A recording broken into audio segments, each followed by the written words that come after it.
What's up, people? I'm your host, Jay Will, and I would like to welcome you to Inspire God's People, where we balance faith and business to guide you to your purpose. Today, I want to talk to you about why you should consider a career in sales. Yes, I am making a public service announcement to try to convince more people to go into sales. And I'm going to tell you why. I'm going to give you a little bit about my background, about maybe why I have a perspective on this topic. Not going to talk about that long. We're going to actually talk through some career averages with salaries. We're going to look at the org chart and the career path rather of a sales career. So if you were to go into sales, where would you start? How do you take those steps?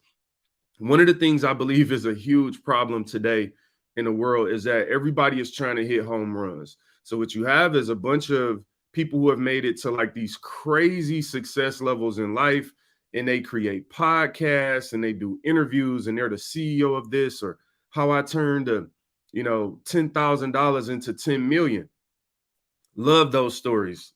So don't get me wrong. There's a lot that you can learn from those stories when individuals have made these crazy success stories, like how Jeff Bezos started Amazon in his garage. But let's be honest, most people are not going to make it to richest man or woman in the world status. That's not to discourage you from your dreams or whatever, right? But what I've learned in my life is that a lot of times the most people that I come across who don't have some skill set or talent or God-given just crazy smarts and IQ to be able to create one of the top businesses in the world. We're talking about people who struggle on a 9 to 5, like your everyday person. You know what I'm saying? I've been there. I know what it feels like. And what I've learned throughout my own process is that no one actually teaches us how to actually be successful, how to take those steps as a normal person. How do I go from making, being in poverty to making $50,000 a year? How do I make $60,000 a year? What are some ways that I could do that? And the reason that this is a super important topic to me is that, again, most people that I meet, that I'm coming across, they don't have the next greatest business idea like an Amazon, or the work ethic, or even the know-how to create something like that. Again, if that's you, go do that by all means. You may still find some value in this video. But today we're going to talk about, for your average Joe, how do I have some success? How do I have a career where I'm ahead on my bills and I'm not living check to check, and I got money in the bank and I can travel, and I don't have to go do illegal things like sell drugs or, do stuff that have me ending up in jail.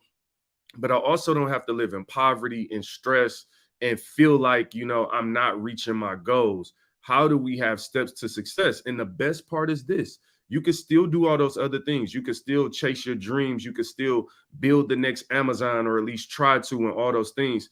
But how do we live successfully? Because what happens is, when you have people only going after home runs, most of us are not going to hit home runs like Amazon or Apple in our lifetime. You're talking about some of the greatest companies that have ever been created in human history. And the reality of it is, the average Joe walking up and down the street just does not have that in them. That idea is not in them, and they're not working towards that idea. So you have people out here, when people are broke, crime increases, stress increases, health problems increase. And so one of the things that I like to try to do with this podcast is actually gives you steps in your life that you could take, that you can grow, that you can use. And I believe that a sales career is one of those things. So we're about to jump into the intro. And when we come back, we're going right into the content. 30 seconds, Stop saying what you gonna do till you do what you said. When you opened that Bible, you knew what you read. You felt it deep in your soul. The promise did not expire. Be inspired. I can see beyond the tears you cry and the pain you feel. I saw every hill you had to climb just to make it here. When you say you ain't afraid to die, is it faith or fear? All right, guys, people, let's do it. Your host, Jay Will. This is Inspire God's People. We're about to talk about why you should consider a career in sales. Before I start, I'm telling you, if you got somebody that's struggling, finding what to do in their life, can't ever keep a job, don't know which route to go, whether you're young, older, in between, we're going to talk about some things today that's going to literally help you in your life. So please like, share, subscribe, comment, all of those things. If you catch the replay on Apple Podcasts or YouTube at Inspire God's People. All right. So my name is Jay Will. For those who don't know me, if this is your first time listening to the show, or maybe you just haven't listened to all the episodes over the years when I've kind of talked a little bit about who I am. Look, I have 17 years experience at a Fortune 100 organization. And by all means, I am not at the top of the ladder in that organization. There are a lot of people a lot higher than me, but over the course of, 16 and a half, almost 17 years, over the course of these 16 and a half years, I came out of the inner city of Detroit with a marketing degree from Oakland University. So I did have a degree. I was a little rough around the edges because, in school, the reality of it is they don't actually teach you a lot of things outside of the book. So how to network, how to build a career in a Fortune 50 or 100 organization, and just how to self-develop. So a lot of my development came by way of my actual career through life and experience. So over the last 16 and a half years, I've had 8 different roles. It really started at your most entry level level that you could imagine. I was entry level of entry levels and was able to build up my career to something that, I'm proud of and continuing to build my career. I should say that before I came to this organization, I did do a year and a half in banking. So I had a decision to make when I was graduating college, whether I was going to go into banking or go into sales like I am now. So I chose sales. All right, so that's me. Let's talk a little bit about why I think you should consider a career in sales. And there are some of these things I didn't know when I came into sales. You know what I mean? I didn't know the type of money that you can make. I didn't know about some of the things that come with it and what it does for you personally. So we're going to get into all those things. But first, I want to say, let's look at just a couple averages. The average annual salary in the U.S., $54,132. So let's just round it all the way up against all the rules and say $55,000. So the first thing is that the average annual salary is $55,000. And I should just have let's just be real with ourselves. I like to be real with myself on this podcast. That's the only way we can grow. So when we talk about money and things like that, if you're not at this level, it's not to degrade you or make you feel like you're less than. But it is to also let's be real and diagnosing and assessing our situation so that we can get to the next level. And I'm gonna give you some gems and some cheat codes that you can use to do that. So the first thing I like to do is if the average annual salary, I can't talk people. If the average annual salary is $55,000, then I need to look at myself and say, where am I at? How much money do I make, fam? Am I above or below average? If I make $55,000 when it comes to salary, I got to walk around and be real with myself and say I'm average. Now, again, this is not to degrade you. I tell people all the time, the average person is average, but you need to ask yourself, am I average? If you're average and you're like, I just want to get the average, I want to make $55,000 a year, we're going to tell you how you can do that. But if you're a person that's above average and you feel like I'm exceptional, I'm smart, I'm intelligent, I have more to give in the world to an organization for my purpose, and we're going to talk about how you could do that. All right. So one of the first things we're going to look at is the top 20 paying jobs, the top 25 paying jobs in the U.S. And this is interesting to me because a lot of people walk around and they're complaining about money, complaining about a job, complaining about what to do in life. And what we're doing is we're shooting with our eyes closed, shooting blindfolded. There's no target. So today, the reason that I'm specifically talking to you about sales is because I'm trying to provide you a target. And what most people do, the average person, is walking around and they're looking at their job as just, I just need to eat today. I just need to pay this bill. That's cool. I get it. But eventually you need a target that is bigger than even just surviving. Again, we all know how to survive. I'm from the hood. I know how to survive. You give me $20, I can miraculously stretch $20 out to a whole week. It's a superpower. Being broke is a superpower that a lot of us don't know how to grow beyond. So it's because we have this superpower, we're infatuated with it. And it's just I'm cool being broke. I'm cool surviving. For me, again, if you average and you just want to survive, by all means, I'm not judging you. You can still go to heaven. You can still find other ways to please God. You're just going to live with a lot of stress. There's going to be a lot of things in life that you need and can't get resources and get, you know, you're going to be at the mercy of other people. So that's your choice. Me, I don't want to live like that. So the first thing I do to provide a target is to say, well, what kind of jobs should I be going after? If I'm out here and I don't know what to do with my life, and I'm your regular everyday person, right? But maybe let's just use something superficial. It's the issue. Can you? All right. So let's use something superficial, like a dude that think he got game, like he know how to talk to girls or the gift of gab or whatever y'all call it today. I don't even know. But like, if it's a dude that think he got the gift of gab, this is a person that goes around and convinces people to do things all the time, convinces people to like them. You got some people with the gift of gab that can convince their friends to do bad things or good things or whatever, like convince your friend to go to some party they don't want to go to. There's a lot of people walking around with these gifts that would make them amazing salespeople, but they're not shooting at the right target, right?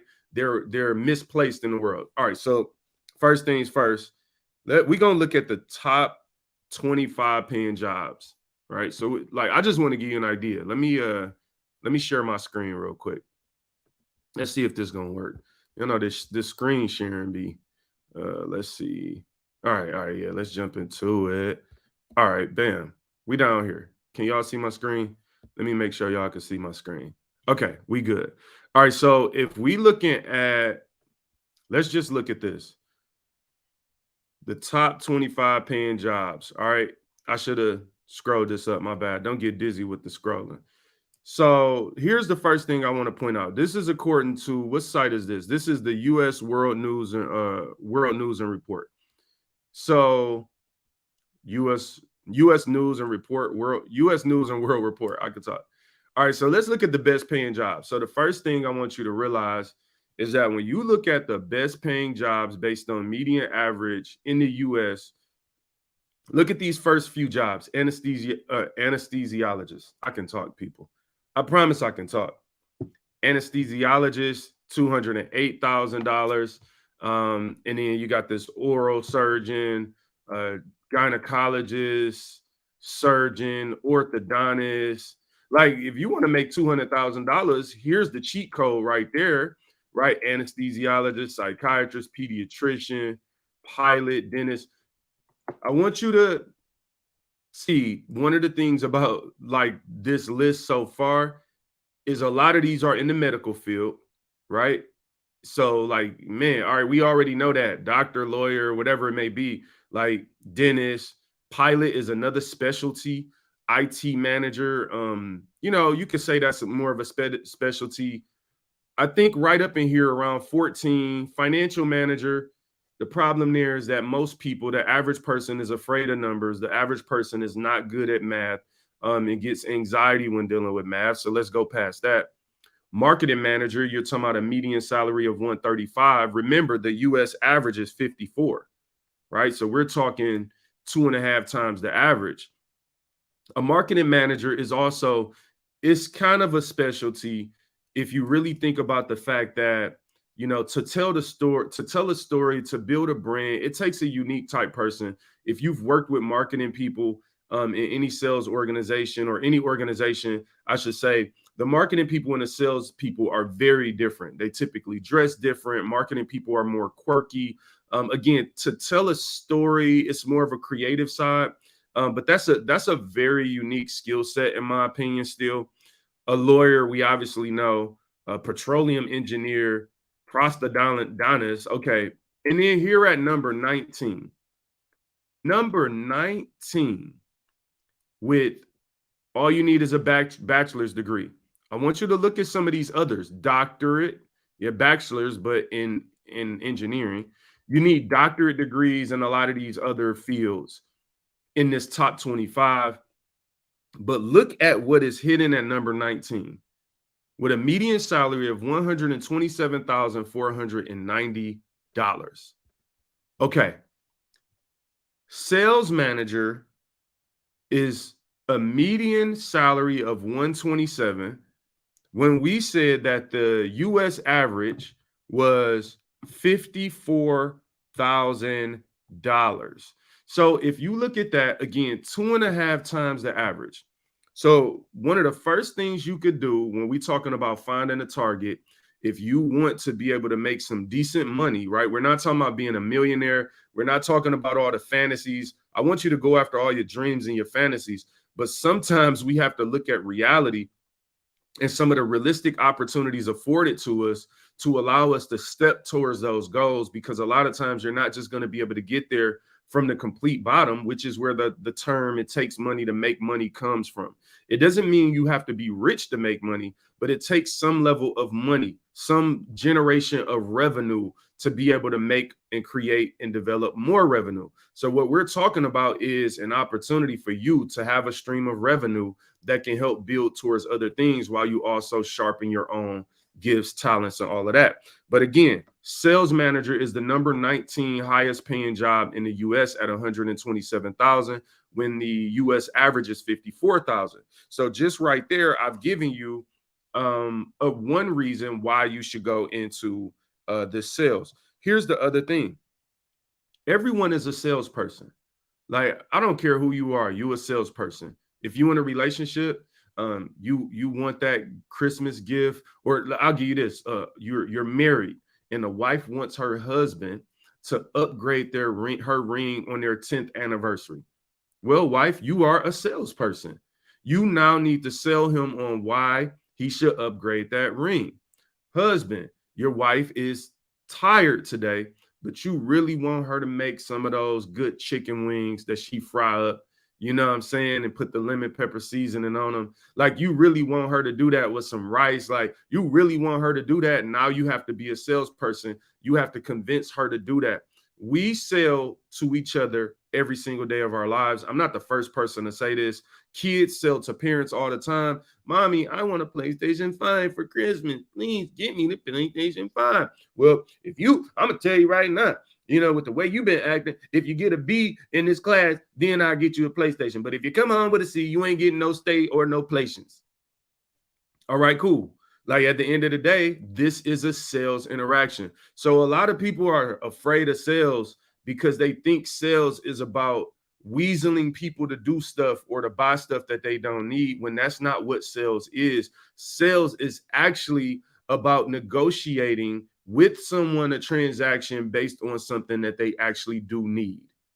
It is not when it's done right, it's not a negotiation to try to convince you, you know what I'm saying, of something you don't want. Like, if you go to a restaurant and you got taste for lemonade, maybe I want to sell you on the strawberry lemonade or the fresh squeezed lemonade versus the syrup lemonade.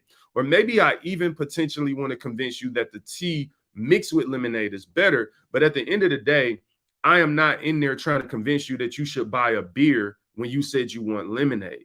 I'm not a good salesperson. That means I didn't actually hear or listen to your needs. So don't let bad salespeople ruin your perception of what a career in sales could mean for you. All right. So a couple things I want to get into. I want to give you 4 quick reasons as to why you should consider this career in sales. The first reason is standard schooling and training. We just looked at the top 25 lists, or the highest 25 paying jobs in the US. And when you look on that list, most of them are doctorate degrees needed in order to get into that top 25 salary, median salary across the US. And what we're trying to do is get you in the top of the top. Again, this don't mean you're a millionaire, don't mean you drive a Ferrari, but this will open doors and give you more resources. And the best part is everybody mostly can do it like that. It just takes effort. Whereas I'm never going to be a doctor. My brain doesn't work like that. Like, it just doesn't. Like, I barely passed biology. Anything with an ology in it in school, I barely passed, other than psychology, which, you know, I enjoyed psychology. Other than that, if you throw an ology on the end of something, like, or atomy, a me, a G, any of that, I was about to fail the class. So I'm not a person that's built to be a doctor, or you know, not even necessarily like a lawyer, because number one, I don't love school like that. So the first thing I looked at is like, yo, you mean to tell me I gotta go to school to get the certification to get the job? You want me to go to school to go to school? No, bro, I was done. Like I'm good on the other schooling. I will rather learn from the school of life. You feel me? So a lot of these other jobs in those top categories, though, like they require some additional schooling, which takes additional years, additional financial resources, right? And just be honest, like there's a certain type of person that wants to be a doctor, a nurse, a lawyer. Like these are like I commend y'all. We need y'all. Y'all are very exceptional, but you are unique. The average person walking up and down the street doesn't even have the desire to be a doctor, which is why when kids say, "What do you want to be when you grow up?" Well, they don't say that part when adults ask that question. Then kids say things like doctor, lawyer. Why? They're saying things that are very hard to get or very prestigious or like already associated with excellence or success. But let's just be real. You don't want me as your doctor, but you just don't want that. Like, it's not a good look. If you walk in the operating room and you see me in there, I'm gonna tell you right now, you'd be better off operating on yourself. Okay. I'm not even good at the game operation. Like growing up playing a little game operation where you got my hand shaking, I'm not patient, I'm antsy, I want to do like I'm not the one, right? So, all right. The first reason you should consider a career in sales is that the school is standardized.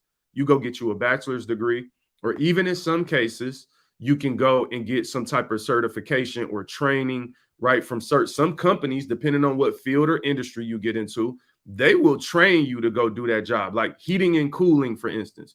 You want to go get into heating and cooling, like, yo, they'll teach you first. Like, and so I think there's a lot of opportunities for us out there for standardized schooling for people that are not interested in going another 10 years. So you don't have to feel like doctor or lawyer is the only pathway to success.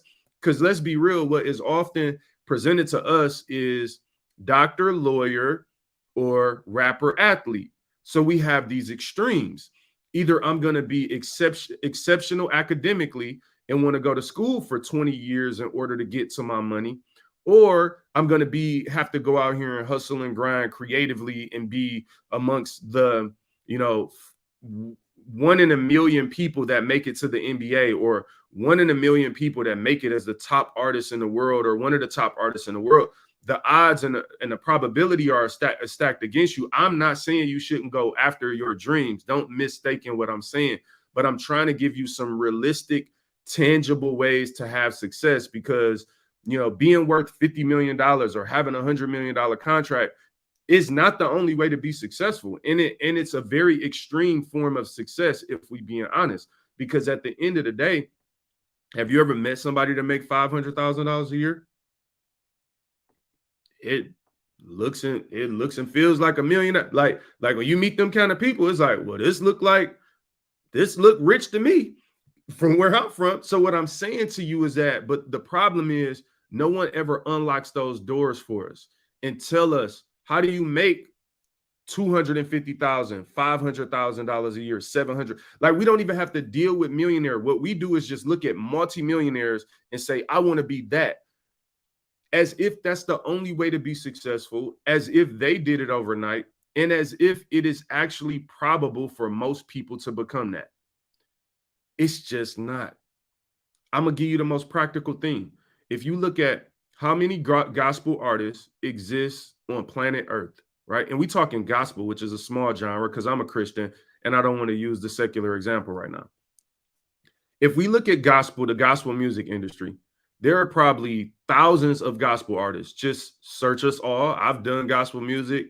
I know people, like, just search us all on Instagram and YouTube and all of that, right? How many Kirk Franklins is it? How many Kirk Franklin level artists is it in gospel music? I don't know. If you want to just say 5, I don't know. Like, I don't even know. That might like let's just say 5 just for sake of not even arguing, right? So you mean to tell me it's 5 seats for 25,000 people or more? No, it got to be some other good seats. See, like Kirk Franklin might have the front seat, the courtside seats in the stadium. But I'm telling you, man, you ever sat in row 19? Row 19 is close. Like, go to the game and sit in row 19, bro. You might not have the courtside seats, You might not have spent, 5,000 for yours, but I'm gonna tell you, the 300 that you spent was nice. What is my point? There are levels to success that are obtainable for everyday people. The reason that I'm driving this point home is because I've seen far too many people give up because they didn't make it big. I've seen far too many people believe the lie that they don't have a gift inside of them, or they don't have a pathway to success because their business idea didn't make it, or they didn't make it to the NBA. And the only thing they've ever been sold is extremes: extreme success and extreme failure. What is extreme failure? Hey, poverty, I have nothing, so I have to go and commit crimes and be violent in order to have money, in order to survive. And because we're not providing tangible, real options to people, they are going to either extreme. So either they're being violent, terrorizing our communities, being a threat to society, a menace to society, lazy, not able to support families, not even willing to support families, or they are the extreme. I made it to the NBA. Listen to my story. You could be just like me if you were just 6'7", 215 pounds, and could jump out of the gym. But that's not most people. And because I don't want you to be average, I'm trying to give you other ways to be above average or exceptional. And it's not all based on a dollar amount. Like, people worth $100 million are not the only successful people in the world. And to me, that's how we consume podcasts. We consume content. We watch an interview with Beyonce or somebody, or I don't know. I don't even know if she do interviews. I'm just giving a name, so no offense. But I'm just saying we watch an interview with someone, Denzel Washington, and it's like, yeah, like we send the memes and they go viral with the quotes, and it's like, bro, like, it's Denzel Washington. Like, it's Denzel Washington. It's Kevin Hart. It's not likely for the average. Even their peers who are right next to them ain't them.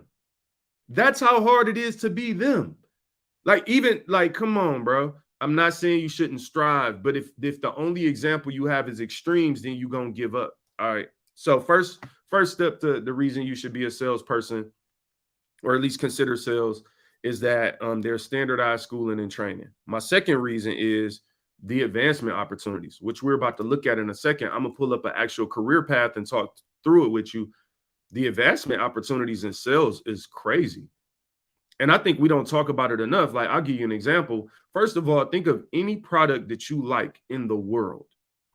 Any product in your house, anything that you eat every day, any store that you go to every day, they have products. Every product represents a company that sells it. That's how I view products. So when you go into the grocery store and you see all these different food items and things on the shelf, what I see is pick up the product, look on the back of your favorite product, and see who sells or distributes it. And what you'll realize is that was somebody's job to get that product on that shelf for you to buy it. It was somebody's job to get that car on that lot for you to buy it. It was somebody's job to get you your favorite candy, whatever it is in the world. Someone's job was to position that item so that you could purchase it. Doesn't matter what it is. And so that's how many sales opportunities there are. And we're going to look at the local sales roles, the regional sales roles, the national sales roles, the global sales roles, the individual contributor sales roles, the sales leadership roles. There are so many opportunities for advancement. With something that I just told you, all you need is a bachelor's degree or standardized schooling or training. No excuses. All right, we're going to look at that. Number 3, self-development and become a better person. So I'm going to just be real with you. Being a salesperson is one of the best ways that you can actually become personally better in your life. Like, that has happened for me. Like 100% that's happened for me. I become better because why? Number one, being a salesperson, it holds you accountable. Sales is about competition. And you need competition in order to make it in the real world, even though everyone wants to fake like we don't. And we're just all kumbaya, all this stuff. Okay, well, if that's the case, how come you bought the tickets to your favorite concert before they sold out? You were competing with other people. So you went and stood in line for the iPhone on the first day it came out, or the Yeezys. You won the raffle. Somebody lost. We live in a competitive world. There's nothing like sales to help you understand in a proper perspective exactly how competitiveness impacts and influences our overall lives, outcome, opportunities, all of those things. Here's how sales holds you accountable and, really encourages competition. If you're on a sales team, number one, the whole sales team is about generating revenue. You're selling. So your success is actually based on real tangible results of like, oh, if you're selling cups, well, how many cups did you sell this week? So like you might be the individual. If I'm an individual salesperson that sells cups, then every week or every month, just like a sports team keeps score, with a sales team, your scores are going to be plastered for your peers to see, and you're going to be ranked. And that's why in sales organizations, people could say, I am the number one salesperson. Real estate, I've sold the most houses in the last month in this district or at our company. That's accountability, because you can't hide from it. And if we want to be real, a lot of people have jobs that they're not good at and they hiding. And unfortunately, who pays for a bad employee? The consumer pays.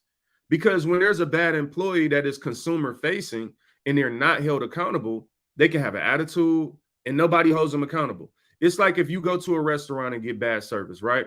There are some restaurants literally that I've gone to that I can almost know every single time I choose to go to this restaurant, I'm going to get bad service. Why? Because nobody's keeping score. At the end of the month, that person there's no scoreboard that says, hey, you made 15 customers mad.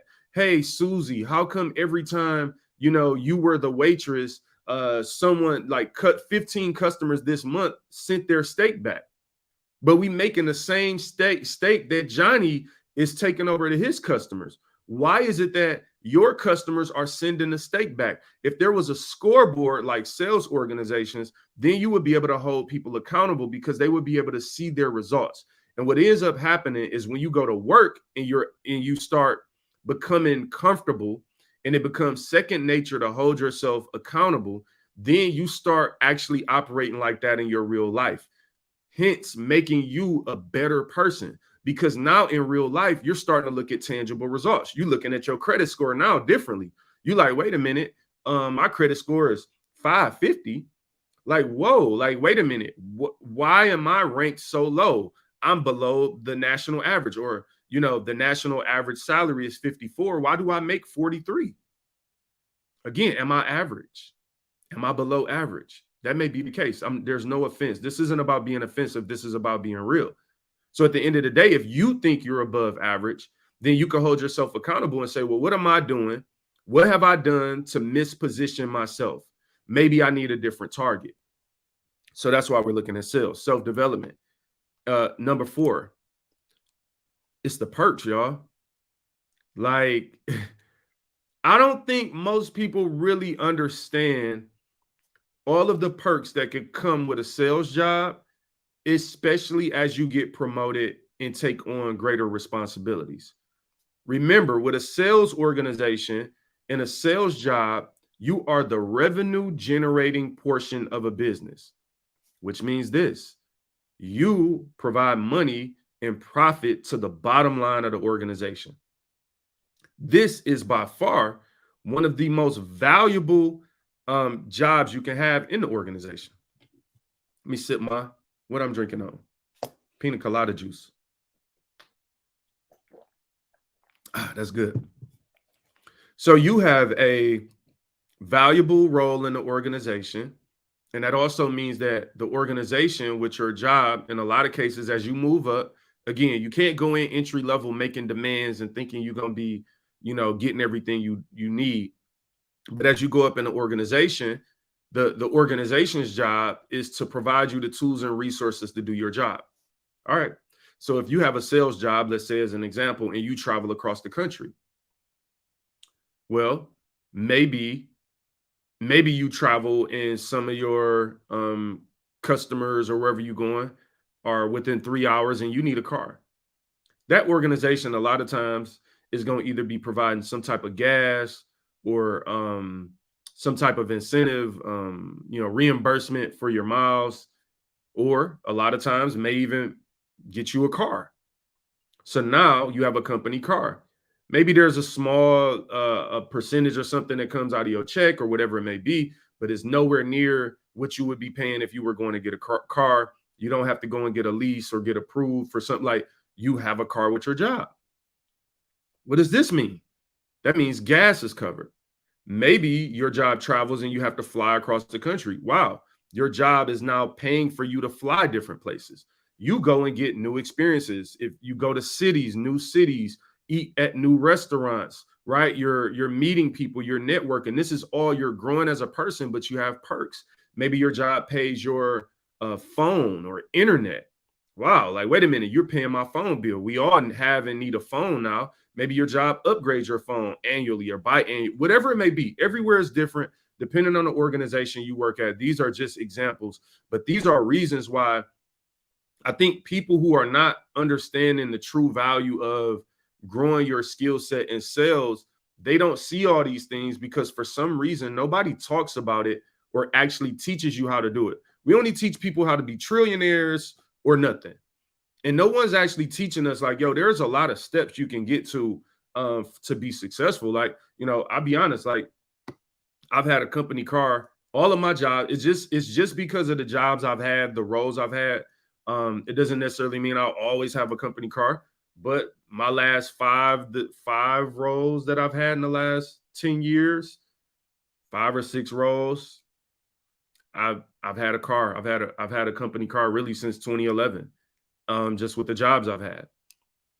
And every organization and things are different. I'm not going to get into the specifics of how my situation works, but I could tell you I get new cars. I've probably had four new cars in these years. And the thing about it is, they're never cars that I would buy for myself. It's never a car that I would actually go and buy. I'm always driving a lesser car than I would desire to go and have for myself. But here's the thing: oil changes covered, car washes, new tires, insurance.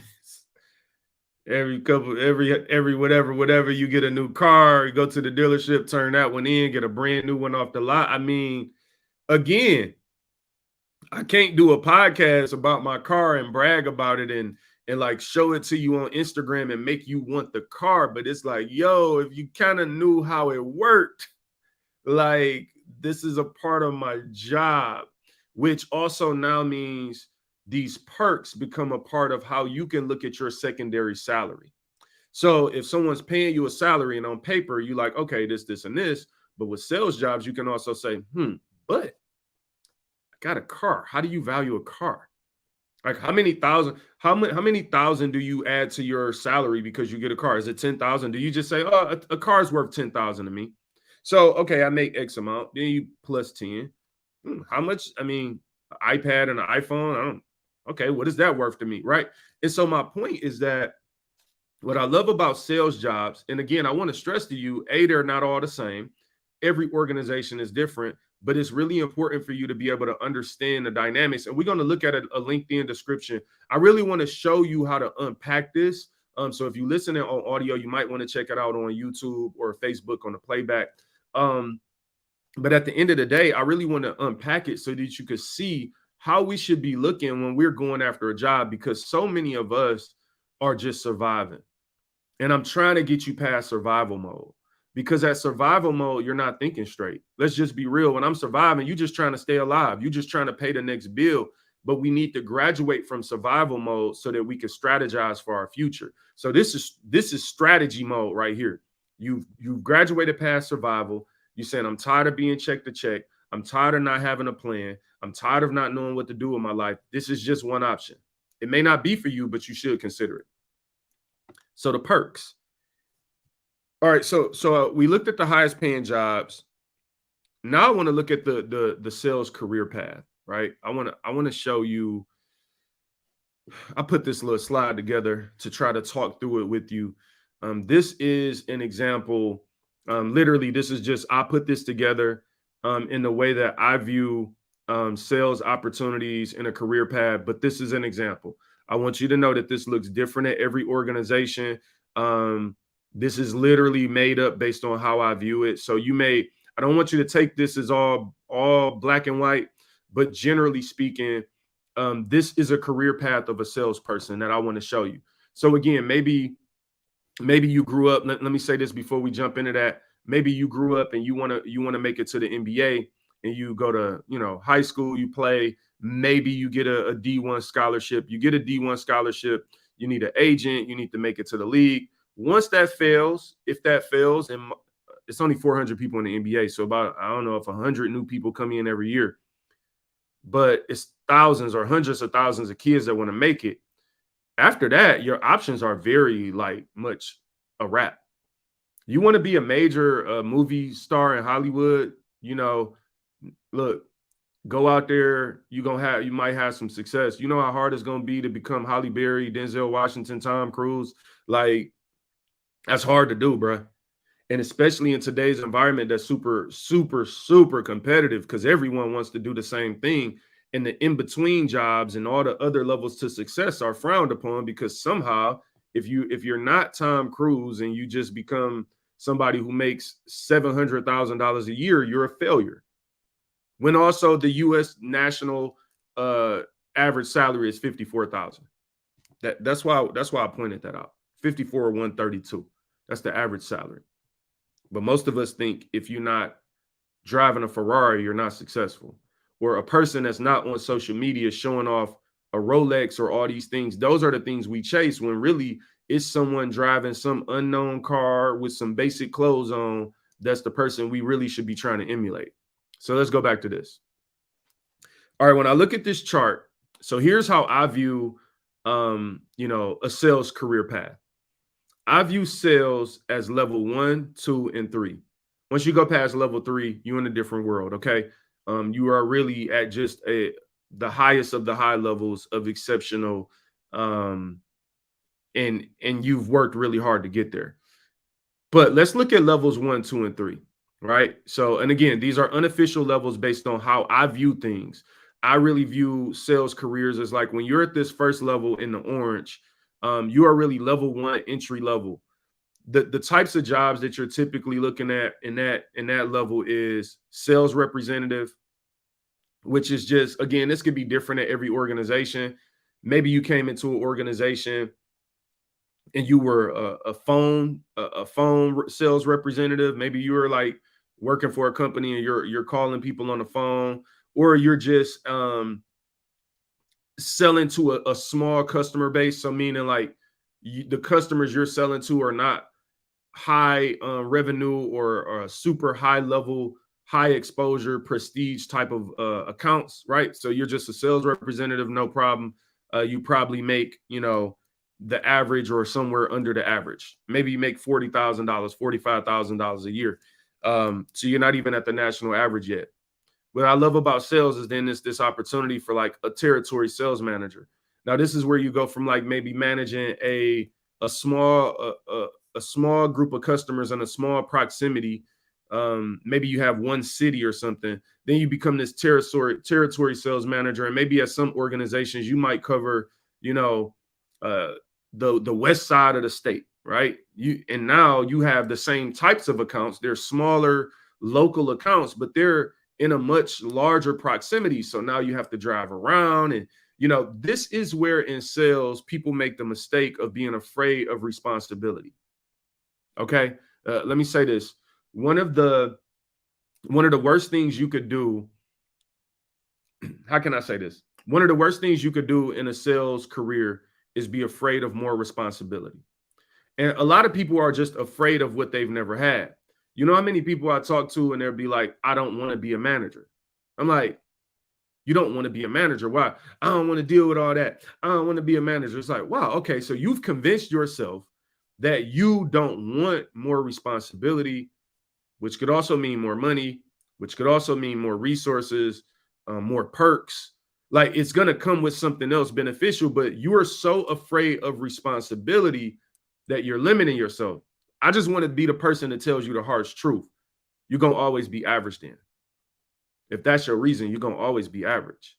If you don't want more responsibility, then like the idea of making more money with less responsibility just doesn't make sense. No one, including yourself, including if you were an entrepreneur, no one is going to want to pay you more if you do less, generate less. Like, it's not going to happen. So this idea that we are entitled to stuff, this is also why I love sales. It gets you out of that entitlement mindset. This mindset that you just deserve something just because. No, sales a lot of times is a meritocracy where you could look and say, no, I deserve more because I generated $1 million in sales with my efforts and with building and growing my customer base or my territory. So yes, I want to take advantage of the next level of territory sales manager because I've proven that I could deliver the organization $1 million in revenue annually, ... So now I deserve a X% pay increase. And I deserve more responsibility to now take on a territory that does $2 million. So now I'm growing my responsibility. I'm growing my revenue, right? My annual salary. Maybe now I'm closer to that national average. And on top of that, I am growing my skill set and I'm getting experiences now in managing large territories. In the most simplistic way, maybe you just become better with direction. This is what I love about sales. Like, it's times I done had jobs and then it's like, oh, I go to that area and I'm like, oh yeah, I used to come out here for my job. I used to have this territory. I know how to navigate this city easily, right? So you're constantly growing as a person. All right, so let's go back to the chart. Now, when we look at the chart, you go from like a territory sales manager to a key account manager. This is going to be when you have, let's say you are now calling on larger customers. So remember, we said sales representative, territory sales representative, maybe more of a localized customer, but from regular sales to territory sales, you increase the proximity that you were managing in your territory. But when you go from like territory to, I can't talk, people. When you go from territory sales to key account management, maybe it's less about the proximity and more about you're now taking on larger accounts within this smaller base. So whereas before you were, maybe the accounts you were managing brought in $2 million, and maybe now you have less accounts, but they do 2.5 million. So less accounts, but by account or per location, per customer, whatever it is, they have a larger impact on the organization. Now you are getting a crash course. You're getting experience managing a larger customer, dealing with the P&L statement, dealing with promotions or marketing or things at a bigger level, right? There's always going to be more that you can activate or tap into when you're dealing with like a more like, let's say if it was a local chain customer versus an independent customer, right? So that's level one sales. So when you look at all your level one sales opportunities, maybe level one sales represents somewhere between $45,000 and $70,000 on average, right? So just by going into sales and becoming a level one salesperson, you might have the opportunity to make, 20% more than the national average US salary. That's level one. And I'm gonna be real, a lot of people just stay there because then you can make more. Remember, we're talking about median salaries. We're not talking about maximum salaries. So there's an opportunity to make even more, but on average, you can go and just do a level one sales job where in some cases, people don't even have bachelor's degrees. They've just been at the organization and given experience, time, all of those things. Like, you can go do that. Again, you have to be motivated. You have to be competitive. You have to be willing to do it. But now imagine if you have the desire to go to level two. What does that look like? Now we're talking about, now you're getting into the range where you can be twice the national average salary, potentially. All hypothetical. Level two sales for me is when you become a team lead. So, and again, there are instances where you could be a team lead at level one. Again, this is very high level, generally speaking. But to me, once you become a team lead, you're managing a team now. Your team has responsibility. Now, in all these other jobs, it's just been about you. And it's just been about your own success and, you know, what you can do in your own career. But when you start managing people, man, this is where it gets really fun. For me, this is like my passion. I love managing people, because I care about people. And to me, it's nothing doper than like seeing other people grow and knowing that I had a part in that. Knowing that I gave someone some advice, or I opened a door, introduced someone to someone, or guided someone in their career. Now I'm a level 2 salesperson, because now it's not even just about me, right? But I am making more money. I have more responsibility. Now I'm responsible for a team. I'm responsible for morale.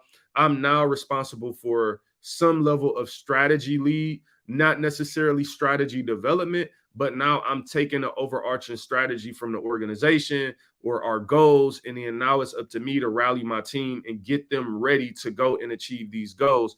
And now even my success and my failure is not just about me. Level 2 sales, I've now started to understand leadership. And we can all talk about leadership and talk about, what it means and stuff, but it's nothing like getting the experience. We got a lot of hypothetical leaders out there. Like you can make a post on Instagram or Facebook about leadership. You can share a meme about leadership. But if you've never been a leader, if you don't have any tangible results, then to be honest, you don't have a lot of credibility. Right? Hypothetical leadership. Now, if we go back to the chart, you go from sales team lead, then you go to maybe a regional manager. Now you are potentially a manager of managers for the first time. So now in this regional management role, now you are taking a particular area and now you manage all the managers in this territory potentially. Maybe there's only one, maybe there's only two, but you're not necessarily just representing now just your team. Now you are representing and leading multiple teams in a particular territory. This could be regional manager, district manager in some organizations. But the whole idea of it is now from a salary standpoint, now I would imagine you're in 6 figures in most cases. So you go from level 1 sales to get to the national average and or above. And then level 2, now you're talking 6 figures. Now you're talking being able to say, I am double the national average for salary. I'm not saying this should necessarily be your goal for life or that this makes you rich or something like that. But you do have to learn how to manage your money. But if you're able to manage your money, you are now, man, for a lot of us who grew up in poverty, a lot of us who grew up from the inner city, like I literally just gave you a cheat code to go from poverty and nothing to now you making double the national salary. You're doing it all illegal, so you don't have to look over your shoulder. You don't have to worry about going to jail. You can be here for your children. You can go and build a family and live a good life doing this. Then there's senior manager. Now, a lot of times with senior management is, again, there's various jobs that you can have. You may now be managing another sales team, but the people you are managing are at higher levels than your previous sales management, right? So you're managing business professionals maybe at this level right here when you look at level 2 sales for senior manager. And now you've built, when you look, it's not just about where you are now. If you at this level 2 senior manager, now you can look back. Now you have experience. Now you have credibility. Throughout these years, you've learned, you've done some things. Now you can guide other people, right? And so on top of all this, you're making a little bit of money, you're growing, you have some experiences, right? Now you are starting to understand business at a larger scale because you have now operated at various levels of the organization. So you understand entry level, you understand territory, you understand regional, maybe you've had a national. And so this is where now you have breadth of experience where you can sit back and look and say, wow, okay, this is giving me better perspective, maybe about life. Maybe I could talk about other topics better because I've traveled around to different places and different areas of the country, in my job. And one of the things that I've always seen coming from Detroit if I'm being real, a lot of people don't get out of Detroit. And to me, it's like it gives you a limited perspective about life, a limited view of life, because your whole view of life is based on the bubble that you live in. So we need to expand our bubbles. All of us are going to be guilty of that to some capacity, right? Culturally, wherever you're from, you're going to see life through that lens. But the more experiences that you can get, the more cultured you can become, then it allows you to get a better perspective about, oh, okay. Like, oh, okay, I heard this politician talking about this city or this area. Okay, I see it, I get it. And so what happens is when you look at a sales job, you can grow. Now, if I go back to my chart over here, when you go to level 3, now in most cases, again, not all the time, now when you go to level 3, director level, now this is executive level. Level 3 is executive level. Now, when you talk about perks, I mean, man, like now you're talking stock options and various bonuses. Like there's all kind of things. And this stuff is all like public information. We're going to look at some of it. You can go right on LinkedIn and just type in director, type in these jobs. You'll see what people make. And so when you get to that level, now you're responsible for, you're not even just responsible for a team. You might be responsible for a function of the organization. So let's just say if it was director of sales development, director of key accounts. Like now you are the manager of a whole function in the organization. You now are at a level of responsibility that, yes, the average person is afraid of. The average person would probably want the money of an executive, but they don't want the responsibility of an executive, because now you are responsible for so many other people and so many other things. You have to be able to have influential leadership, inspirational leadership. You have to be able to lead at various levels to get other people to a successful goal or some larger piece of the pie to success. Notice that as we look at this chart that I made just for y'all, you are now viewing these levels of responsibility is increasing. With the finances, with the perks comes more responsibility. And if you see, even in the executive ranks, you have various levels. You have a senior director, then a vice president. And again, these are all example titles that could be different in various organizations. But the point is that you see, even as an executive, you could be a lower level executive. And then your response, if you want more responsibility, all right, take this senior director role. Now you are, the manager of directors. Like, and you see how what I love about sales is that it's this continued opportunity to stretch as far as you are capable and willing to stretch. There's a lot of competition in here. There's a lot of growth that has to happen in here. But ultimately, you have this opportunity. And really, you can get to these levels that we've discussed with just a bachelor's degree in a lot of cases.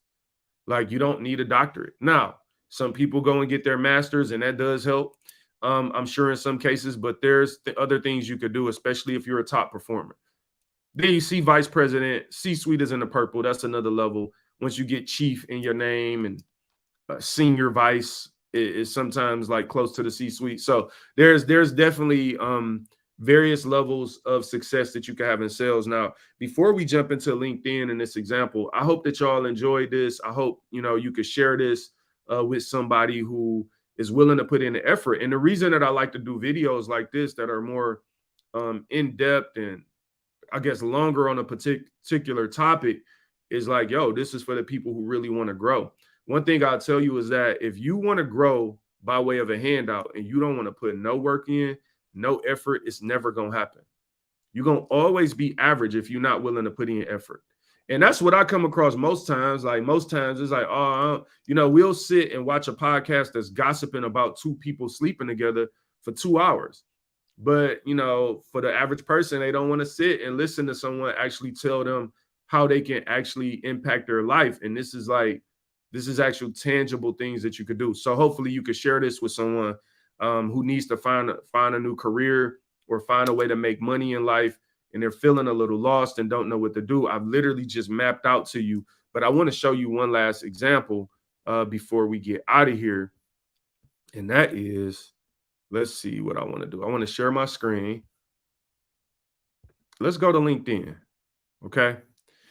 So I'm always telling people like, bro, like LinkedIn is it. You know what I'm saying? Let me make sure y'all can see my let me make sure y'all can see.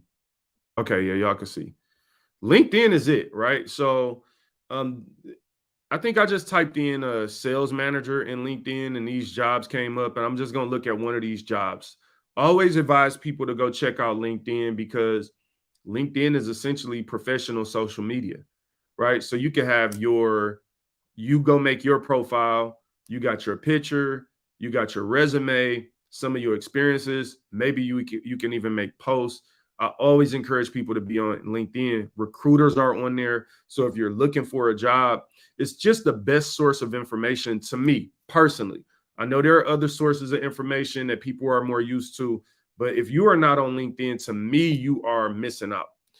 All right, so let's look at this. I specifically chose this sales operations associate for Amazon, working for TikTok, because everybody's on TikTok. My best advice to you when it comes to looking for a sales career, start with the things that you like because you understand the things you like. If I was on TikTok every day, which I'm not, I don't even have a TikTok profile, but I know TikTok is a very, popular app. So if I was going to be a person that's going to be on TikTok every day, I'd be like, man, why not let me go find a way to work for TikTok? So here's an example of a sales role at TikTok. Okay. Now, notice right here on the left, right here, if you can see this, it says this was just posted 7 hours ago. It is in New York, right? And you make 64 to 85,000 annually. Okay. Well, we just talked about how the national average is $54,000. So with that alone, we now know we're talking about an above average job, right? Let me sip my pina colada juice. So we're talking about an above average job. Let's look at the responsibilities. TikTok is the leading destination for short form mobile video. It is our mission to inspire creativity and bring joy. They have global offices in LA, New York. Let's just deal with those. So that's the first thing I would look at. If I was a TikTok user that loved TikTok, and I would say, okay, they have global offices in LA and New York. Anytime there's a global office or a headquarter office for an organization in a city, that also means there are jobs there. Sometimes there are remote jobs. A lot more organizations have remote jobs. But if you're willing to move, I could tell you right now, you're going to open up opportunities in sales that you would have never imagined in your life. I got to say this. Let me pause this and talk about this real quick. You know what? No, I'm not going to stop sharing because I don't want to get off track. Just know that if you're open to moving, it goes back to what I said about being in a bubble. Some people grew up in a bubble their whole life in one city, one situation. They never want to move beyond it. They can never get beyond it. And because of that, their opportunities are also limited.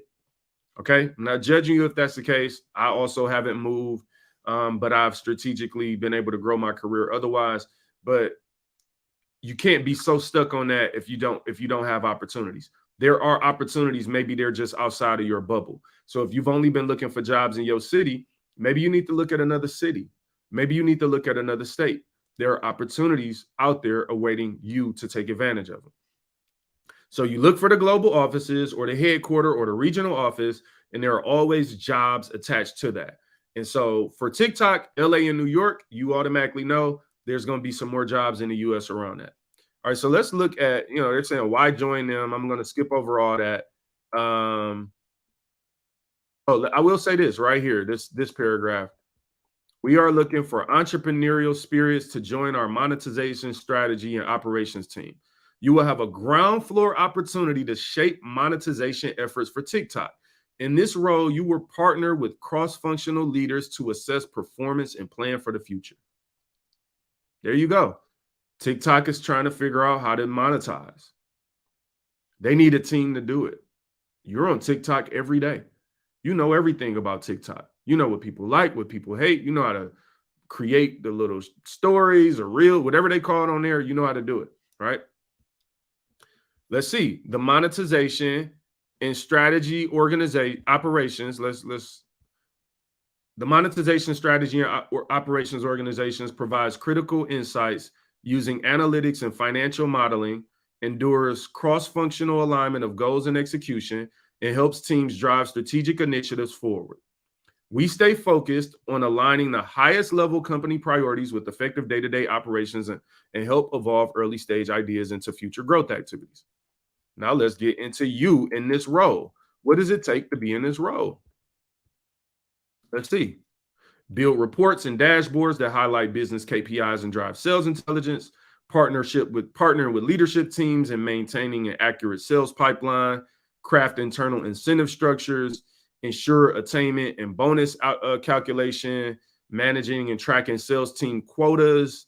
Define authoritatively enforce sales and client policies. Identify deficiencies. Okay, those are the things you're going to be doing. Let's look quickly at what the qualifications are. 3 years experience in sales management, sales operations, or related field in the internet advertising industry with analytics and planning experience is preferred. Excellent logical thinking ability, proficient in Microsoft Office. I want to say this. If you don't have some of these skill sets, things like Microsoft Office, there are free tutorials you could take on YouTube. So don't be discouraged and say, oh, I'm not qualified because you got to know how to use Word or Excel. Well, listen, bro, go on YouTube, just like you YouTube all kind of other crazy stuff. YouTube how to use Excel. They're going to teach you. You can YouTube how to swim, how to, build a car engine. You could do anything on YouTube. So YouTube it. Here's the other thing I want to point out. What did they say? It was something they said in here.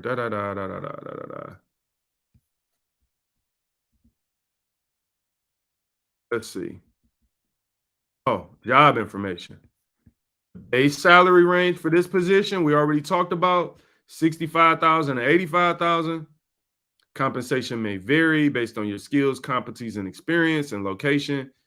Base pay is one part of the total package that is provided to compensate and recognize employees for their work, and this role may be eligible for additional discretionary bonuses and incentives and restricted stock units.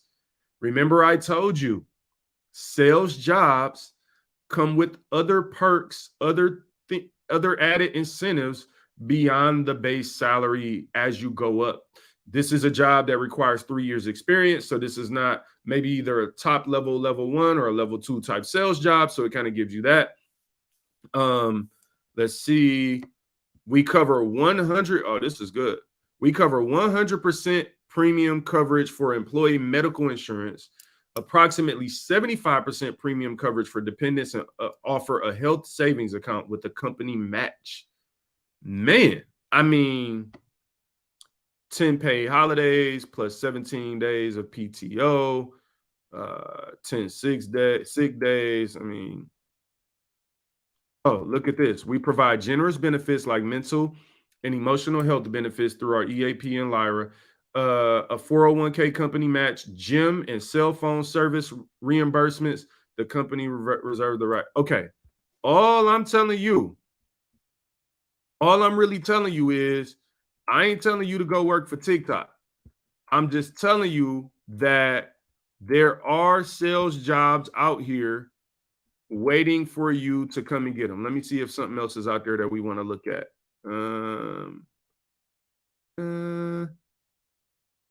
Okay, this gets my attention. Director of sales. This is in Atlanta.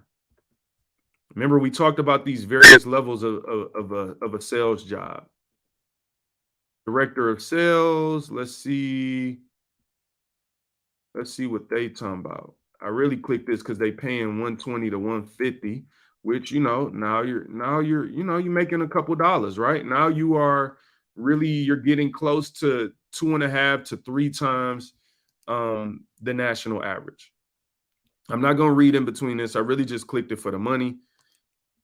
Excuse me.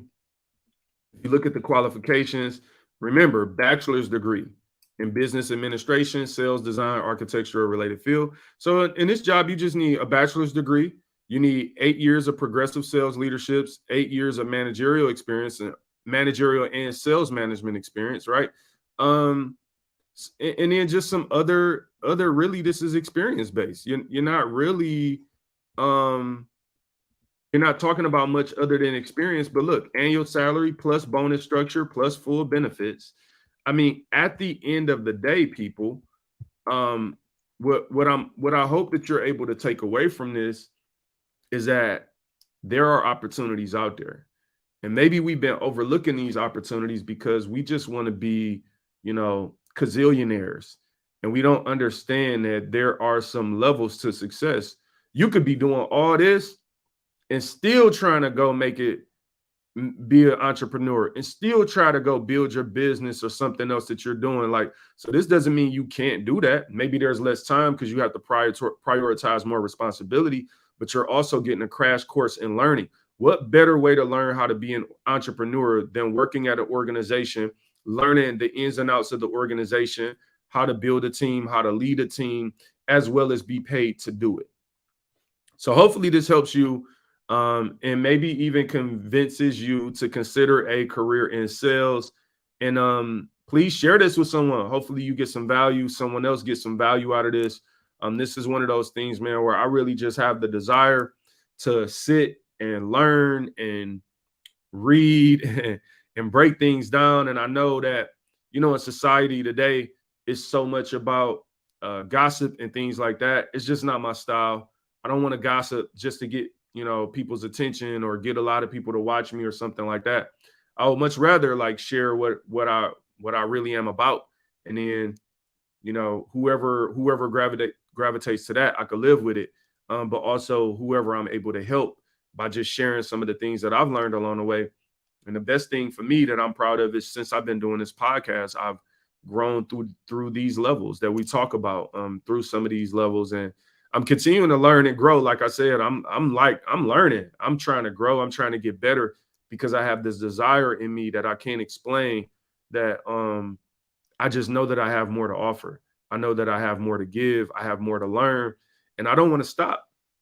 And there's nobody that could limit my belief. There's nobody that could tell me what I can't do, because I know what God placed inside of me. And that's the message that I hope that you could take away from this for yourself, regardless of where you at today. I've been struggling before. I've been down and out. I know how it is when you're in that moment, when you're down and out.